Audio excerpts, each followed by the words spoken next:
La ciudad de Rávena está situada en la llanura nordeste de la Romaña, cerca del mar Adriático.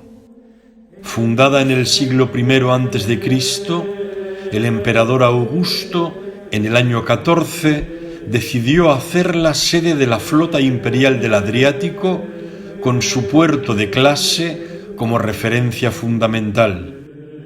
Rávena llegó a ser capital primero del Imperio Romano de Occidente, por decisión del emperador Honorio en el 402 hasta el 476.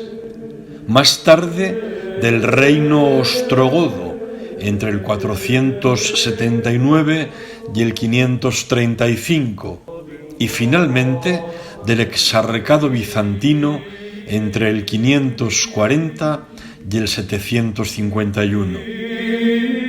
La iglesia de San Vital, dedicada al mártir ravenense del siglo I, esposo de Santa Valeria y padre de San Gervasio y San Protasio, fue comenzada en el año 527, cuando la ciudad estaba bajo dominio ostrogodo, por iniciativa del arzobispo Eclesio, continuada por su sucesor en el episcopado, Víctor, y consagrada el 21 de septiembre del año 547 por el arzobispo Maximianus, ya en época bizantina, siendo emperador Justiniano. Puede considerarse como el templo oficial del exarcado de Rávena. La iglesia de San Vital es de planta central, acorde con la tipología tradicional de las iglesias martiriales de la antigüedad, que no sólo eran templos funerarios, sino que también se concebían como monumentos conmemorativos que recordaban y honraban la gloria del difunto. San Vital tiene forma octogonal, con una nave circundante o deambulatorio, cabecera absidal y nártex a los pies. El nártex está dispuesto de forma tangencial a un vértice del polígono. Sus extremos tienen forma curvada tanto al interior como al exterior, y debido a su disposición tangencial a un vértice, genera sendos espacios de forma triangular de transición desde el nártex a la sala central de oración. Desde estos espacios triangulares también se accede a cada una de las dos torres de planta circular, erigidas en los extremos, que permiten subir a la tribuna y a las cubiertas del edificio. La sala de oración es el espacio central del complejo. En forma de octógono, entre el centro de la iglesia y los muros exteriores, se dispone una nave anular circundante a modo de deambulatorio, separada del centro de la sala con grandes machones elevados en los vértices, sobre los que voltean arcos de medio punto, y entre los machones dos pilares dispuestos formando una curvatura, generando una corona de semicírculos en torno al octógono central. En altura, esta zona entre los machones está articulada en sucesivas exedras, que ofrecen un dinámico ritmo espacial de elementos curvos y rectos. Sobre la nave circundante se construyó otra superior a modo de tribuna, dando lugar a dos niveles de altura rodeando el núcleo central.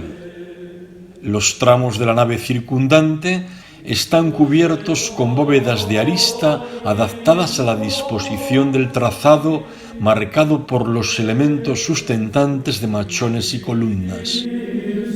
Encima de la tribuna, a la altura del tambor que da paso a la cúpula que cierra el espacio central, se abren las ventanas que rodean el perímetro del edificio, cuerpo de luces que se completa con las ventanas que se abren en los muros, tanto de la nave inferior como a la altura de la tribuna. La cúpula sobre trompas que cubre la sala central es muy ligera, construida con tubos de arcilla insertados. Esta disposición tipológica del espacio interior de la iglesia pretende dar la sensación de un espacio expansivo hacia el exterior, incluso más allá de los propios muros, por la disposición generosa de las ventanas perimetrales. El presbiterio se singulariza con la interposición de las columnas dispuestas en rectitud, con el altar y el remate absidal. A cada lado se abren las dos estancias pastoforias típicas de la arquitectura bizantina, prótesis y diaconicón a modo de sacristías. El exterior está construido con ladrillos rojos cara vista, delgados y largos, separados por gruesas juntas de mortero. Su aspecto es sobrio, trasluciendo los volúmenes interiores, construido de materiales ligeros pero resistentes, con paramentos de ladrillo y arbotantes que se construyeron posteriormente para reforzar el edificio, además de lesenas, es decir, pequeños contrafuertes que rematan en el alero del tejado y arcos de descarga embebidos en el muro. El remate es un cimborrio octogonal que oculta la cúpula. La tipología de la iglesia de San Vital es muy similar a la de los santos Sergio y Baco de Constantinopla, que también se inició en el año 527. Ambas se alejan de la longitudinalidad típica de las basílicas paleocristianas. Es decir, la idea basilical de espacio-camino se sustituye por la de espacio celeste con mayor énfasis ascensional. En el año 887, Carlomagno visitó San Vital y su tipología fue tenida como modelo para la construcción de la carolingia capilla palatina de Aquisgrán. Además de por su singular arquitectura, la iglesia de San Vital de Rávena destaca por sus mosaicos, que reflejan un rico programa decorativo e iconográfico. El mosaico bizantino es heredero del paleocristiano, que a su vez lo es del romano. Las escenas y personajes que representan los mosaicos de San Vital, así como su ubicación, no es casual ni arbitraria, pues es fruto de un estudiado programa iconográfico perfectamente definido. La suntuosa decoración musivaria pretende hacer del espacio interior del templo de San Vital un reflejo del orden del cosmos, donde se unen la fe cristiana y la dignificación del poder imperial, la exaltación del catolicismo y del emperador, con un evidente sentido áulico tan del gusto bizantino, fuertemente propagandístico, acorde con el cesaropapismo institucional. Las imágenes de los mosaicos de esta iglesia áulica nos conducen de lo terrenal a lo celestial, de tal forma que los personajes que estaban vivos en el momento de su realización están dispuestos más cerca de la tierra. En un plano intermedio se aprecian las figuras terrenales bíblicas que prefiguran el Nuevo Testamento o forman parte de él, mientras que las zonas más elevadas están reservadas a las representaciones de Cristo en diferentes modalidades. En el intradós del arco que se abre al presbiterio hay 15 medallones, uno central y 7 a cada lado, que encierran figuras frontales de busto. Los clipeos tienen la rosca simulando alternancia de dobelaje bícromo y entre ellos se representan delfines entrelazados y veneras. El delfín ha tenido una distinguida significación en la iconografía de las culturas marítimas mediterráneas, pues era considerado por los navegantes como signo de buenos augurios en sus travesías. El delfín era amigo del marinero que le guiaba en su ruta por el mar hacia buen puerto. Por eso en la iconografía cristiana fue interpretado como figuración de Cristo camino, ego sum via, y salvaguarda, guía y protector del creyente para alcanzar el buen puerto de la salvación eterna, de la gloria celestial. La concha o venera, elemento ligado a rituales diversos desde la antigüedad, recordemos el nacimiento de Afrodita, en la iconografía cristiana, además de símbolo jacobeo, está relacionada con el agua y con la vida eterna e indica preeminencia, pues los ábsides, las hornacinas o los nichos suelen estar avenerados. El medallón central, en la clave del arco, representa a Cristo siriaco, barbado y de larga melena, con nimbo crucífero.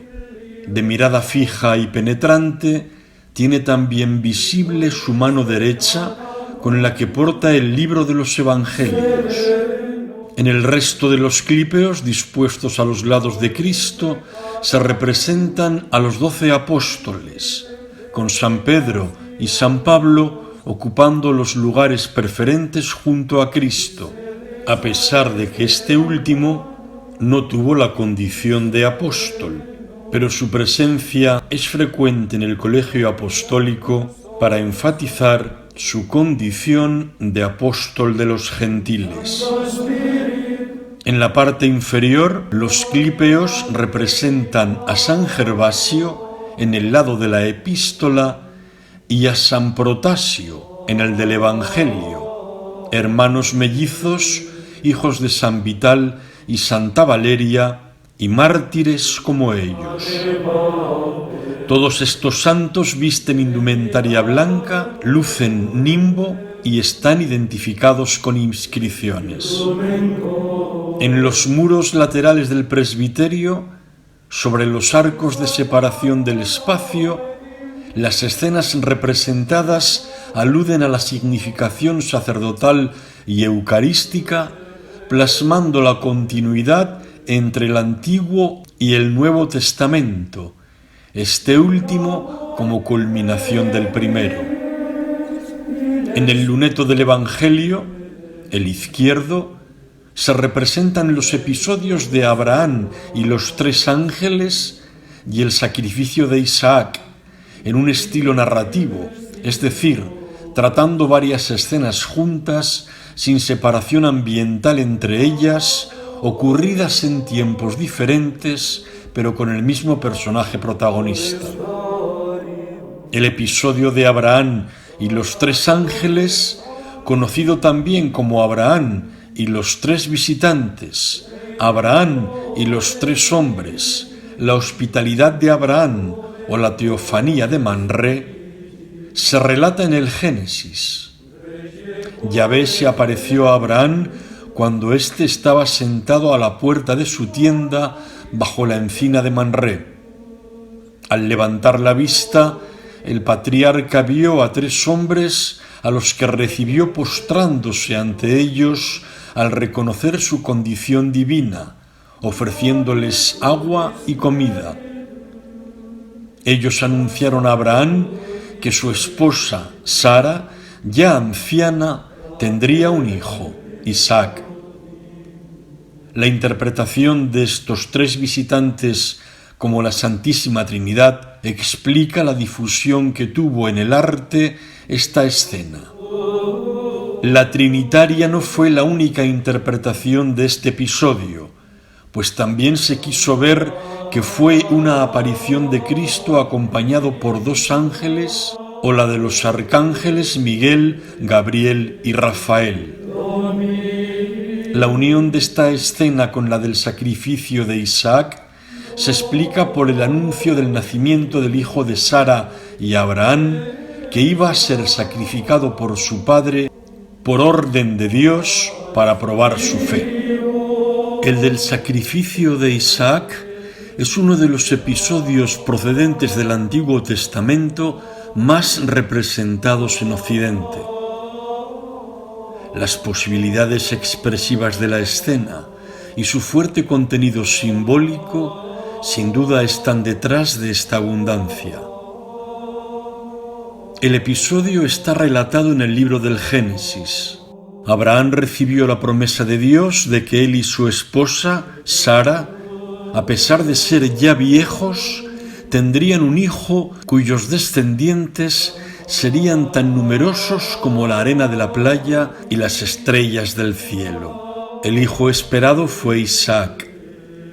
Cuando Isaac era un adolescente, Dios quiso poner a prueba a Abraham para comprobar su obediencia y si era digno de ser el padre de su pueblo elegido, ordenándole sacrificar a su único hijo, diciéndole: «Toma ahora a tu único hijo Isaac, a quien amas, y vete a tierra de Moria y ofrécelo allí en holocausto». Y tomó a Abraham la leña del holocausto y la puso sobre Isaac, su hijo, y cuando llegaron al lugar que Dios le había dicho, edificó allí Abraham un altar, y acomodó la leña, y ató a Isaac, su hijo, y le puso en el altar sobre la leña. Y extendió Abraham su mano, y tomó el cuchillo para degollar a su hijo.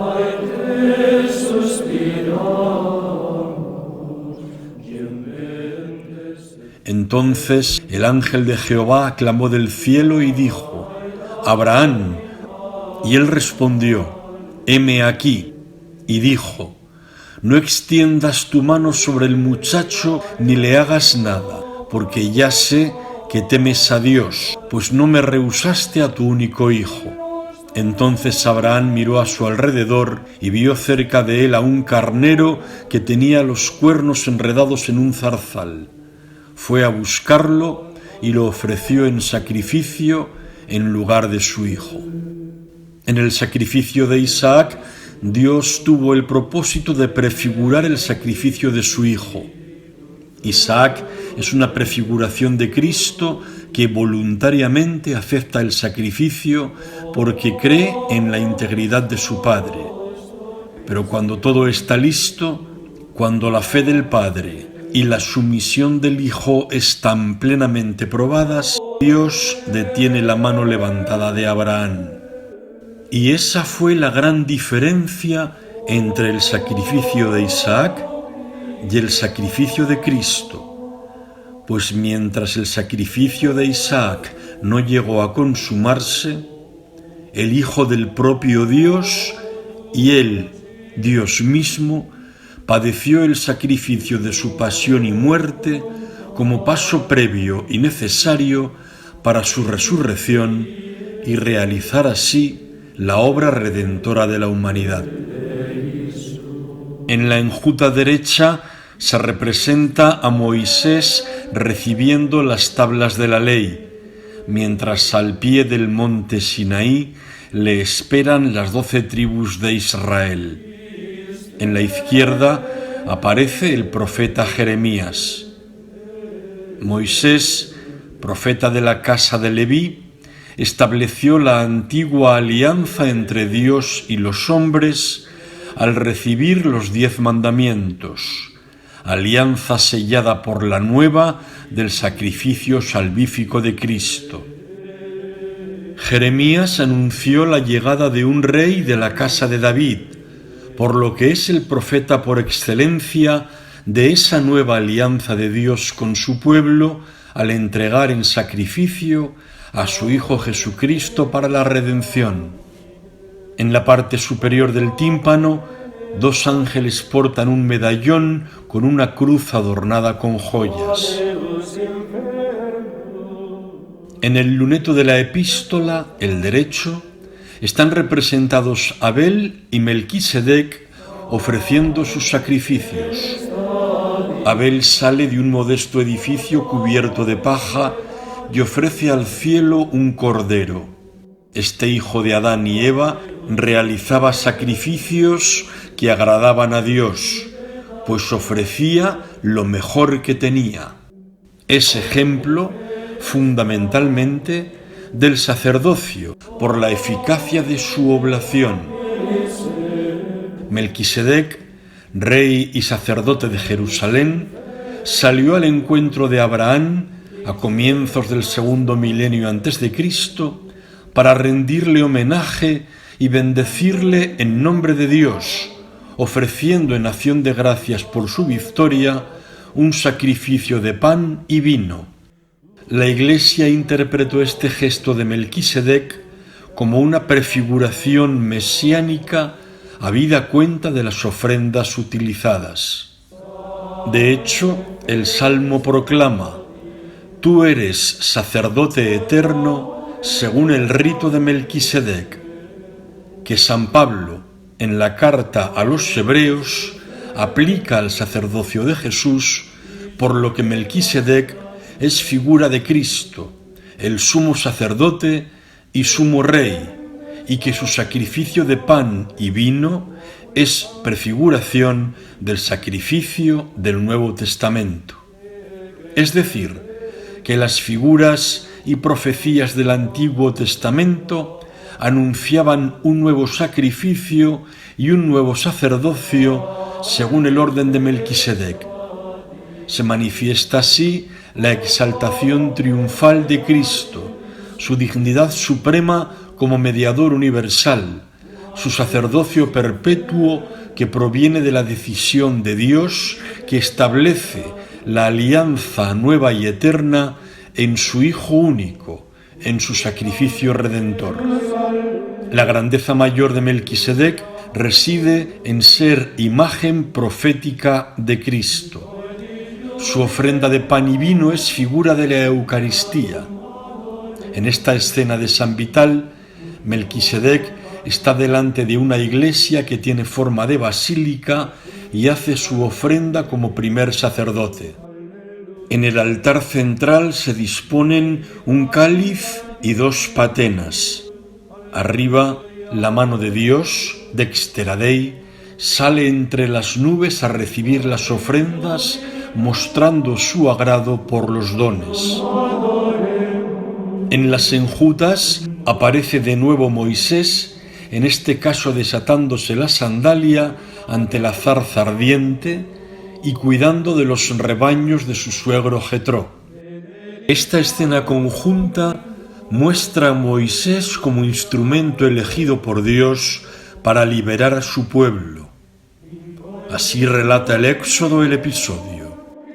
Pastoreando Moisés las ovejas de su suegro Jetró, sacerdote de Madián, llevó las ovejas más allá del desierto y llegó a Horeb, monte de Dios, y se le apareció el ángel de Jehová en una llama de fuego en medio de una zarza. Y él miró y vio que la zarza ardía en fuego, mas la zarza no se consumía. Entonces Moisés dijo: «Iré yo ahora y veré esta gran maravilla, ¿por qué la zarza no se quema?». Y viendo Jehová que él iba a mirar, lo llamó Dios de en medio de la zarza y dijo: «Moisés, Moisés». Y él respondió: «Aquí estoy». Y dijo: «No te acerques, quítate las sandalias de los pies, porque el lugar que pisas es sagrado». Y dijo: «Yo soy el Dios de tu padre, el Dios de Abraham, el Dios de Isaac y el Dios de Jacob». Esta teofanía del libro del Éxodo es la prefiguración más importante del Antiguo Testamento de la Madre de Dios, que concibió y dio a luz inmaculadamente a Jesucristo, pues la Iglesia interpretó la imagen de la zarza ardiente como un símbolo veterotestamentario de la virginidad perpetua de María.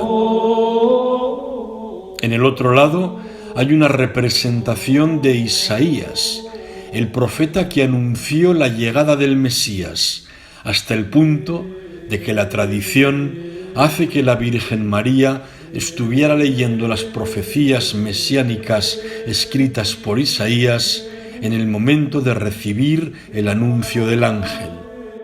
En el centro se repiten los ángeles con la cruz y el medallón. Los personajes principales de estos lunetos en el tramo del presbiterio de San Vital aluden al sacerdocio y a la unión entre Antiguo y Nuevo Testamento, entre la antigua alianza entregada a Moisés y la nueva alianza prefigurada y anunciada por los profetas. De hecho, el canon romano une a 3 de estos personajes. Dirige tu mirada serena y bondadosa sobre esta ofrenda y acéptala como aceptaste los dones del justo Abel, el sacrificio de Abraham, nuestro padre en la fe, y la oblación pura de tu sumo sacerdote Melquisedec. La versión de la Vulgata refuerza la idea de que Melquisedec ofreció un sacrificio de pan y vino en honor a Dios, ofreciendo pan y vino porque era sacerdote del Dios Altísimo.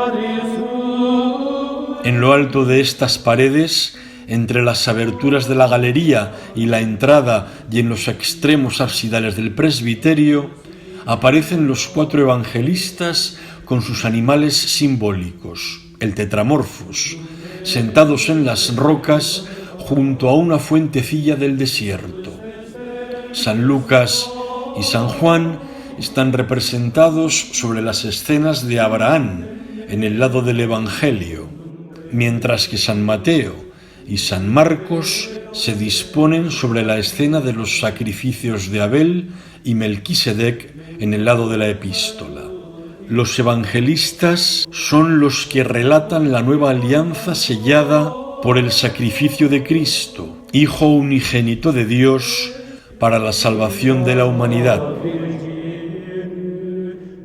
En la clave del intradós del arco de acceso a la bóveda de horno está representado el crismón dentro de un clípeo con 7 parejas entrelazadas de cuernos de la abundancia a cada lado, significando que la riqueza verdadera, por encima de la abundancia de bienes materiales, es poder disfrutar de la gloria celestial. En la bóveda del ábside se halla representado en el ámbito celestial Cristo junto a los arcángeles Miguel y Gabriel, acompañado por San Vital y el obispo Ecclesius. Cristo aparece en el centro, entronizado sobre la bola del mundo y vestido con una túnica púrpura, como un cosmócrator que gobierna el mundo y el tiempo. Es imberbe, conforme al modelo helenístico, con el cabello corto y un nimbo en forma de cruz. Sujeta en la mano derecha una corona y en la izquierda un pergamino enrollado como atributo de magisterio y fuente de doctrina. Los ángeles nimbados vestidos de blanco que flanquean a Cristo hacen de intermediarios, como de introductores de los personajes extremos. A su lado derecho, el arcángel Gabriel conduce a San Vital, elegantemente vestido con traje de corte, túnica de charreteras, cenefas bordadas y clámide de seda, dispuesto a recibir la suntuosa corona del martirio que Cristo le ofrece y que recogerá con sus manos cubiertas por la clámide, sin tocarla directamente. A la izquierda se encuentra San Miguel con el obispo Ecclesius, quien ofrece a Cristo una fidedigna maqueta del templo de San Vital que entrega sin tocarla directamente con sus manos en señal de respeto como ofrenda a Dios. Los personajes se recortan sobre un fondo dorado, intemporal, propio del ámbito celestial en el que la escena se desarrolla. En lo alto se ven nubecillas crepusculares alargadas y en la parte inferior se representa la tierra de color verde, paradisíaca, con flores, sobre la que se apoyan los arcángeles, el santo y el obispo, y de la que brotan los 4 ríos del paraíso. Arriba, en las enjutas, se hallan las ciudades de Jerusalén y Belén. La bóveda del presbiterio está dividida en 4 partes por nervaduras formadas de hojas de laurel. Está decorada por un mosaico de volutas vegetales con pájaros, en una disposición que recuerda los relieves del Arapacis de Augusto. En el centro, 4 ángeles, en una actitud parecida a los oficiantes, sostienen una guirnalda que enmarca el nimbado Agnus Dei en la clave de la bóveda, en un cielo estrellado. Es el Cordero de Dios que quita el pecado del mundo, culmen sacrificial prefigurado por el Cordero de Abel, como primer sacrificio de la humanidad que agradó a Dios.